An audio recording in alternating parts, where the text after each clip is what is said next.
आइए छोटा सा भजन, उसके बाद कथा की प्रकृति।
जिस वक्त धंधकारी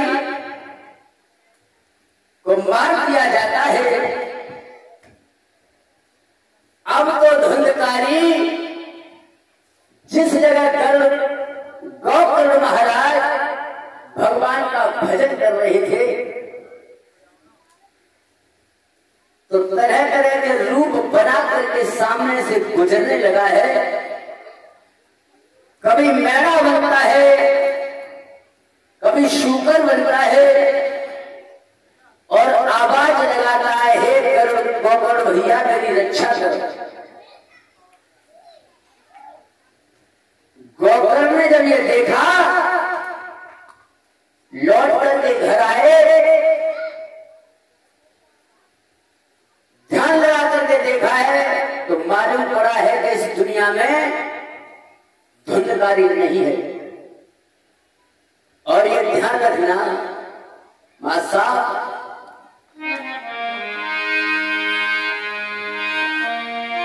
एक कवि कहता है,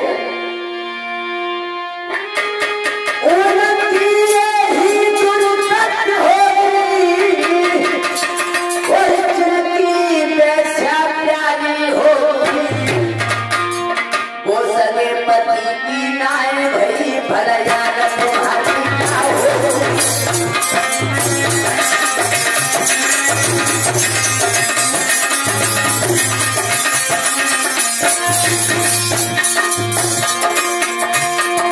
उनकी यही जरूरत है जिनकी जैसा प्यारी हो। वो सगे बाबा की नाय भई भलया तुम्हारी क्या हो।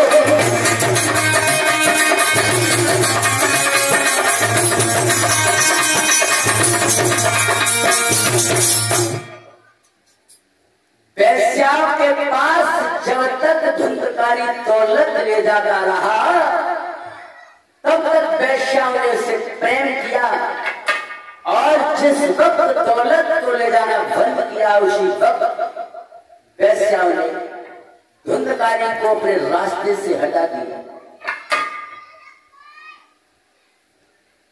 संसार में अगर कोई है प्रेम करने के लिए चीज तो परमात्मा है, बाकी संसार में सब व्यर्थ है, क्योंकि एक दिन सबको जाना है, और जब जाना ही है तो मां साहब किस बात का घमंड, किस बात की चोरी, किस बात की ठगियाई। चाहे दिन कमाओ, चाहे रात कमाओ, चाहे झूठ बोलो, चाहे सच, लेकिन तुम्हें जाना अवश्य है, और जाना उसी का होता है जो जाने के बाद लोग वर्षों तक याद करते रहे, सम्मान से जाने के बाद नाम लें, और उसका जाना क्या जो सभा के बीच में लोग गाली लेकर के नाम लें। एक दिन जाना सबको है साहब।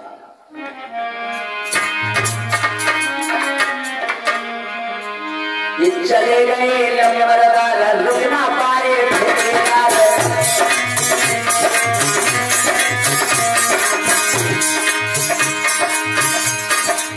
एक संसार से जितने भी दार है के पीछे लगा हुआ है, लंबरदार, ठेकेदार, सूबेदार, कदरदार, सबको जाता है। चले गए लंबरदार, ठहरे नहीं ठेकेदार, बड़ी बड़ी हाथ में जमींदार चले गए हवलदार, ठहरे नहीं सूबेदार, न जाने राजे पहरेदार चले गए।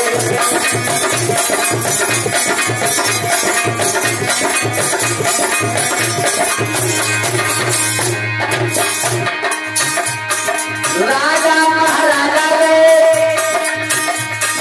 बिना पैर बाजा गए, पीछे पीछे लगे सारे कदरदान चले गए। पागल की गाने में नजर पुराने में बड़े बड़े ज्ञानी और समझदार चले गए।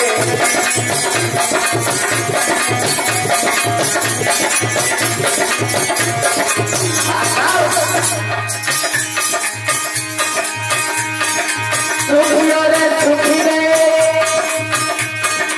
छोड़े हर खुशी गए,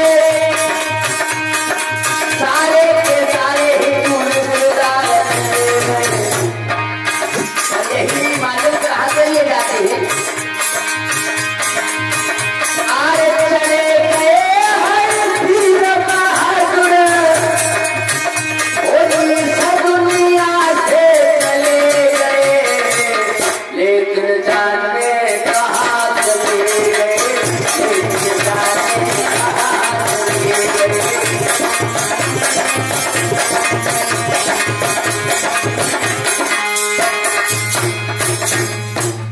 एक दिन सबको जाना है, और ये नहीं मालूम जाते कहाँ कोई। बड़े बड़े बलवान, बड़े बड़े ज्ञानवान, किसी को नहीं मालूम कहाँ जाते हैं। अब तो बहुत करोड़ को जब ये आभास हुआ है कि धुंधकारी इस दुनिया में नहीं रहा, तो धुंधकारी का उद्धार करने के लिए गोकर्ण महाराज बिहार में गया में गए हैं, जो सबसे बड़ा तीर्थ माना जाता है पिंडदान करने के लिए, लेकिन कोई फायदा नहीं हुआ। इधर उधर भटक रहे हैं, मैं क्या करूं। गोकर्ण पर जो भी विद्या थी वो भी छोड़ी है, लेकिन कोई फायदा नहीं हुआ। भगवान सूर्य का आह्वान किया है। सूर्य भगवान ने बताया है गोकर्ण, अगर तुम अपने भैया धंधकारी का उद्धार चाहते हो तो एक काम करो, 7 दिन की कथा श्रीमद् भागवत महापारायण विधि विधान से अगर सुना दिया जाए तो तुम्हारे भैया का उद्धार हो सकता है, क्योंकि कलयुग में कोई दूसरी वस्तु, दूसरा यंत्र नहीं है जो उद्धार कर सके। गोकर्ण महाराज ने सूर्य भगवान के कहने पर वही किया, उच्च आसन बनवाया है, ऊंचे से आसन पर विराजमान हुए हैं, विधि विधान से कथा को जब सुनाया है। लेकिन गोकर्ण ने यह कहा सूर्य भगवान से, हे प्रभु एक बात बताइए, धुंधकारी तो प्रेत योनि में पहुंच गया है, हमारा ये कथा कैसे सुन सकता है।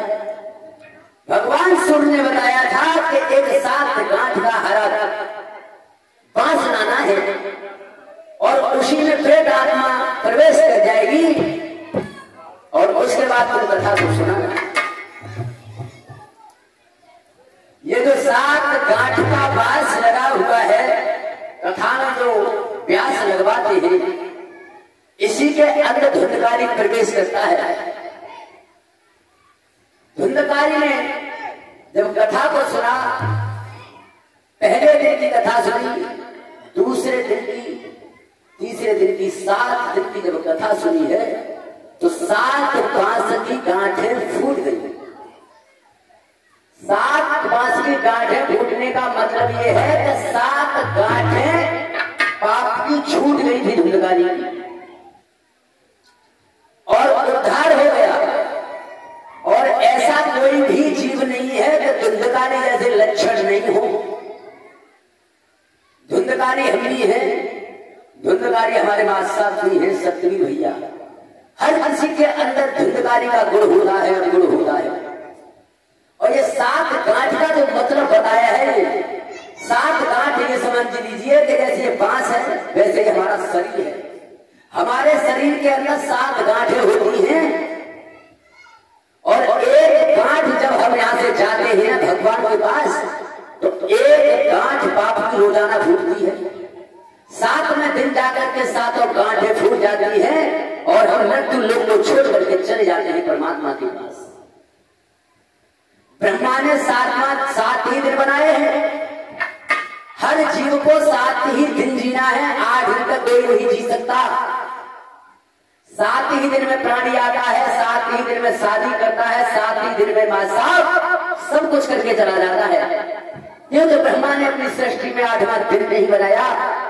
परीक्षित महाराज ने जो कथा सुनी थी, श्राप दिया था श्रृंगी ऋषि ने कि 7वें दिन तक्षक नाग नसेगा और तक्षक नाग हर जीव को 7वें दिन ही काटता है, परीक्षित को ही नहीं काटा। 7वें दिन हमें भी आकर के किसी दिन काट लेगा, लेकिन हमारा दिन तय नहीं है कौन सा दिन होगा उसमें। तक्षक नाग हमें नसेगा, हर जीव को तक्षक नाग नसता 7वें दिन। महाराज परीक्षित को इस बात का दुख नहीं था कि मुझे तक्षक नाग नसेगा, दुख तो इस बात का था कि जो सर्प के डसने से, बिजली के पकड़ने से, जहर के खाने से मृत्यु होती है और लोगों का उद्धार नहीं होता, अधोगति में जाते हैं। कथा सुनना बहुत जरूरी है, तभी तो बताया है कि थोड़ा भगवान की कथा सुन ले करो। जे नाय माले में 7 दिना में तुम्हारा फिर कौन सो है जाए, तभी तो कहा है कि भागवत सुनो, भागवत पढ़ो, पता नहीं तुम्हारा कौन सा दिन आ जाए। 7 दिना में सुनने से परीक्षित महाराज का उद्धार हो गया, धुंधकारी का उद्धार हो गया था। जिस वक्त धुंधकारी का उद्धार हुआ तो वहां पर बैठे हुए थे सभी सभी भक्त कथा को सुन रहे थे। स्वर्ग से विमान आया 7वें दिन और धुंधकारी को विमान में बैठा करके भगवान नारायण चले जाते हैं। लेकिन सभी बैठे थे वापस, सभी को शंका हो गई। ये कहा, हे गोकर्ण महाराज, तुमने अन्याय किया है। क्यों?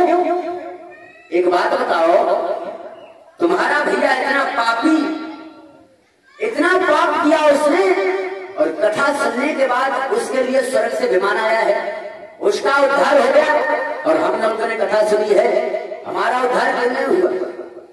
तो गोकर्ण ने बड़ा सुंदर तरीके से समझाया, ही भक्तों, तुमने कथा सुनी, तुम कथा सुनने के लिए घर से आए, आकर के कथा में बैठे, लेकिन कथा सुनने के नियम हुआ करते हैं। कैसे? कथा में बैठने वाला हर कोई श्रोता नहीं होता। कथा के अंदर बैठने वाला हर कोई श्रोता नहीं होता। कथा में 3 तरीका के लोग आते हैं, श्रोता, सरोता और सोता। श्रोता वही बोलते हैं जो कथा में आकर के सिर्फ भगवान की ही कथा सुनते हैं मन लगा करके। सरोता उनसे कहते हैं कथा में तो आते हैं घर से, लेकिन बैठ जाते हैं और बैठ करके कहते हैं अगर ये मंच इधर की जगह इधर बना होगा तो कितना सुंदर लगता। यहाँ 2 बॉक्स लगे हुए 4 बॉक्स लग जाते तो कितना अच्छा लगता। 2-4 जगह और सदा के पकड़े, मंडली बना ली, बैठ गए। भगवान की कथा ना सुन रहे, कथा में तो बैठे और बाद में दूसरी जगह की कर रहे हैं। खुद तो कथा में रुके और दूसरों को और रोक रहे हैं। उनसे बोलते हैं श्रोता। और श्रोता उसे बोलते हैं घर से कथा में आते हैं, दीवार का किनारा लिया और टिक गए और आराम से सोए गए। दुनिया में है कारो कोई मतलब नहीं। गोकर्ण ने समझाया, तुम कथा सुनने तो आए थे घर से, लेकिन तुमने कथा को मन लगा करके नहीं सुनी, इसलिए तुम्हारा उद्धार नहीं हुआ। धुंधकारी ने कथा को मन लगा करके सुना था, इसलिए। और कथा सुनने के नियम भी हुआ करते हैं। कथा में जब भी बैठो तो ये त्याग कर देना चाहिए कि मैं इतने पैसे वाला हूं, या मेरे अंदर इतनी ताकत है, या मैं इतना बड़ा ज्ञानी हूं। इन चीजों को छोड़ करके कथा में बैठना चाहिए। कथा कराने वाले को भी घमंड नहीं करना चाहिए कि मैं कथा करा रहा हूं। अगर मैं जिसके अंदर आती है तो भगवान ना ही तो उसकी मैं की पूजा लेते हैं और ना ही दान दक्षिणा स्वीकार करते हैं। कभी भी दान करो, कभी भी कथा में बैठो, कथा करवाओ, तो कभी मैं मत लाओ, घमंड मत करो। आइए छोटा सा भजन बोलते हैं।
वंश से श्रीमान पीके शास्त्री जी जो आनंद भ्राता जी कुछ ही क्षण में मंच पर आसीन होने वाले हैं। इसलिए भक्तों से मेरा निवेदन है भारी से भारी संख्या में आए और यहाँ से आगे की कथा सभी भक्त प्रत्याशी के मुखार में चित्रण करें और अपने जीवन को सफल बनाए।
सभी भक्त हमारे अनुज भ्राता जी की मुखार से स्मरण करेंगे।